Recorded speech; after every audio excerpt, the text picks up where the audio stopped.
अध्ययनाच्या व्याख्येवर प्रकाश जो टाकल्यास आपणास अध्ययन प्रक्रियेचे स्वरूप समजावून घेत असताना अध्ययनाचे काही वैशिष्ट्य व अध्ययनाचे स्वरूप या वैशिष्ट्यावरून लक्षात येते.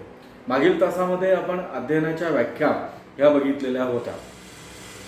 मुळातच मानवी वर्तनामध्ये अध्ययन ही एक महत्त्वाची प्रक्रिया मानली जाते. अध्ययनामुळे आपल्या वर्तनात बदल होतो.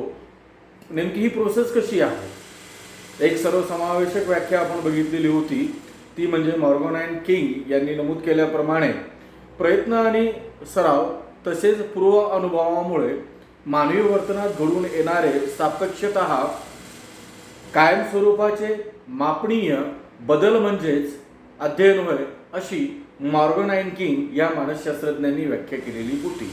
त्यामध्ये वर्तनात बदल होत असताना सुधारणात्मक बदलांना सुद्धा काही मानसशास्त्रज्ञांनी या व्याख्येमध्ये आविर्भाव केलेला आहे.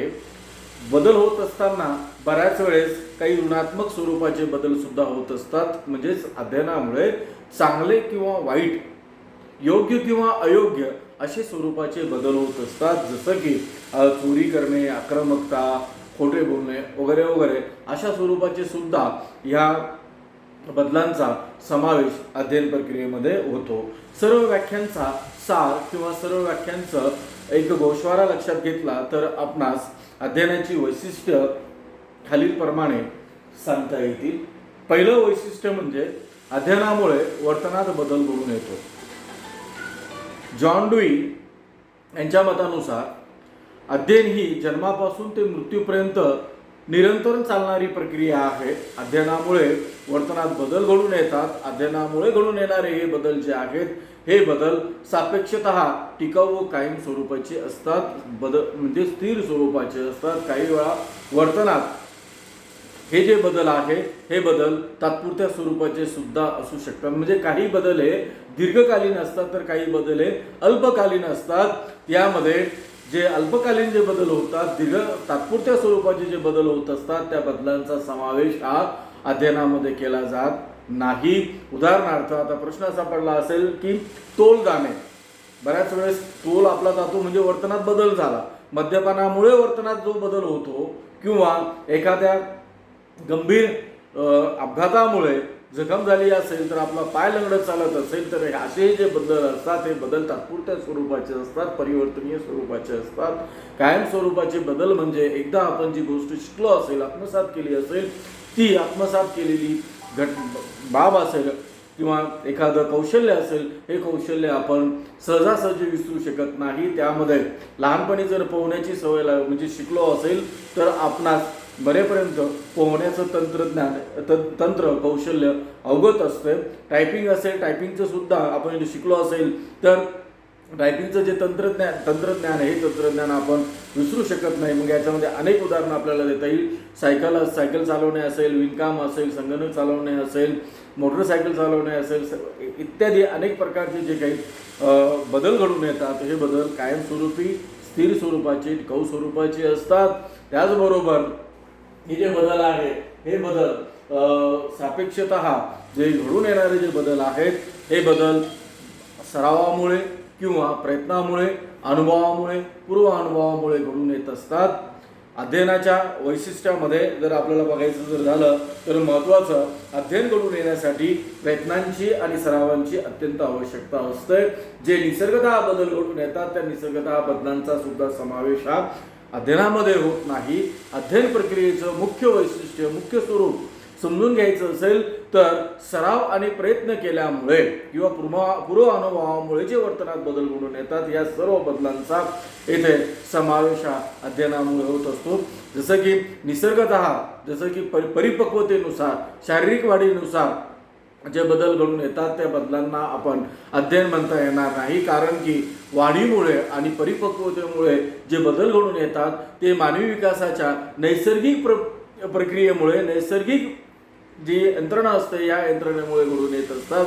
फॉर एक्झाम्पल, आपण चालतो, उभे राहतो, तोल सांभाळतो, बोलतो, इत्यादी जे काही बदल आहेत, हे बदल जे आहेत, हे बदल परिपक्वतेनुसार, शारीरिक परिपक्वतेनुसार निसर्गतः घडून येणारे बदल असतात. तिसरं वैशिष्ट्य जे आहे ते म्हणजे कायमस्वरूपी स्थिर स्वरूपाचे हे बदल घडून येत असतात.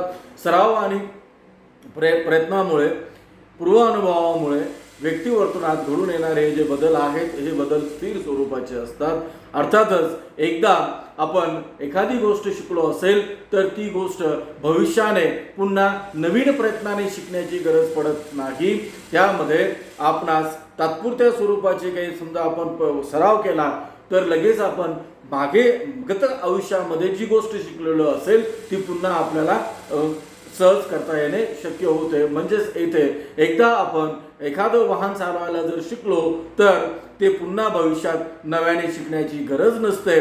म्हणून यावरून असं दिसून येतं की वर्तनामध्ये जे बदल घडून येतात, सराव आणि प्रयत्नामुळे जे बदल घडून येतात, हे बदल कायमस्वरूपी स्थिर स्वरूपाचे, टिकाऊ स्वरूपाचे असतात. नंतरचं जे चौथं वैशिष्ट्य आपण इथं म्हटलेलं आहे सुधारणात्मक व मापनीय. जेव्हा आपण एखादी कौशल्य, एखादी गोष्ट शिकत असतो किंवा एखादा नवीन क्रिया आपण आत्मसात करण्याचा प्रयत्न करत असतो, प्रतिक्रिया आत्मसात करण्याचा प्रयत्न करत असतो, त्यावेळेस अनेक प्रयत्न आणि ह्या प्रयत्नांमध्ये होणाऱ्या चुका आणि लागलेला वेळ याचं आपण मापन करू शकतो.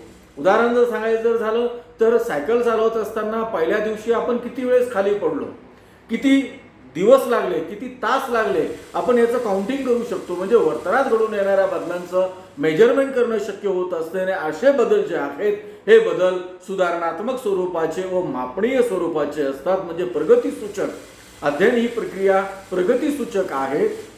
मानवी जीवनाचा अविभाज्य घटक म्हणून ओळखली जाते. तर तेथे जन्मजात आणि संपादित म्हणजे मुळातच अध्ययन ही संपादित स्वरूपाची प्रक्रिया आहे. याबद्दल अनेक डिबेट झालेले मानसशास्त्रज्ञांचे. मात्र आपण एक लक्षात घ्यायचं की एखादी क्रिया, प्रतिक्रिया किंवा कौशल्य आत्मसात करत असताना वर्तनात घडून येणारे हे बदल असतात. हे बदल सुधारणात्मक स्वरूपाचे, मापनीय स्वरूपाचे असतात. या सुधारणाबरोबरच काही चांगली काही वाईट गोष्टी सुद्धा आपण शिकत असतो. ज्याला म्हणू आपण की संगतीचा प्रभाव असेल, आजूबाजूच्या परिस्थितीचा प्रभाव असेल, तर बऱ्याचशा नकळतपणे गोष्टी या निरीक्षणाद्वारे आत्मसात केले जातात आणि त्याद्वारे वर्तनात सुद्धा बदल होतो. पुढच्या वर्गामध्ये जर आपण जाऊ तर त्यावेळेस आपणास विकृतीची कारणं कोणती आहेत, मनोविकृतीचे, मानसिक आजारांची कारणं कोणती, त्यामध्ये हा एक वर्तनात्मक दृष्टिकोन मांडत असताना मानसशास्त्रज्ञांनी असं नमूद केलेलं आहे की वर्तनात केवळ सुधारणात्मक स्वरूपाचे बदल होतात असे नव्हे, तर वर्तनात काही नकारात्मक स्वरूपाचे, ऋणात्मक स्वरूपाचे सुद्धा बदल घडून येतात. सध्या तो पॉईंट आपला नाही आहे. मात्र अध्ययनाचे स्वरूप समजावून घेत असताना अध्ययनाची जी काही वैशिष्ट्य आहे या वैशिष्ट्यामध्ये आपणास ही ठळक बाब लक्षात ठेवायची आहे की सराव प्रयत्नांमुळे वर्तनात हा सुधारणात्मक त्याचबरोबर मापनीय स्वरूपाचा बदल होत असतो. नंतरचा जो आपण वैशिष्ट्य जो मानतो तो म्हणजे अनुमानिक प्रक्रिया आहे. अनुमानिक, इट इज नॉट व्हिजिबल, मात्र वर्तनातून प्रगट होत असते. एखादं कौशल्य आपण ज्यावेळेस शिकतो त्यावेळेस तो आपल्या वर्तनातून जेव्हा आपण त्याचं आविष्कारण करतो तेव्हा ते बदल आपल्या लक्षात येत असतात. म्हणजे अध्ययन ही प्रक्रिया प्रत्यक्षपणे दिसू शकत नाही, मात्र व्यक्तीच्या वर्तनाच्या निरीक्षणावरून अध्ययन घडून आलेले आहे की नाही हे आपण सहजपणे ओळखू शकतो.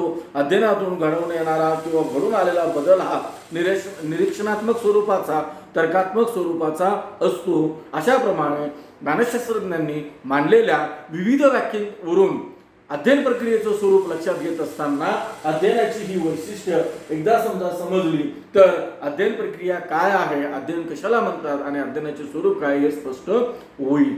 अशा पद्धतीने आपण आजच्या तासामध्ये अध्ययनाचे स्वरूप व अध्ययनाची वैशिष्ट्य हे पॉईंट शिकलेलो आहोत. नंतरच्या तासामध्ये आपण दुसरा अध्ययनाशी संबंधित मुद्दा घेऊन येऊया.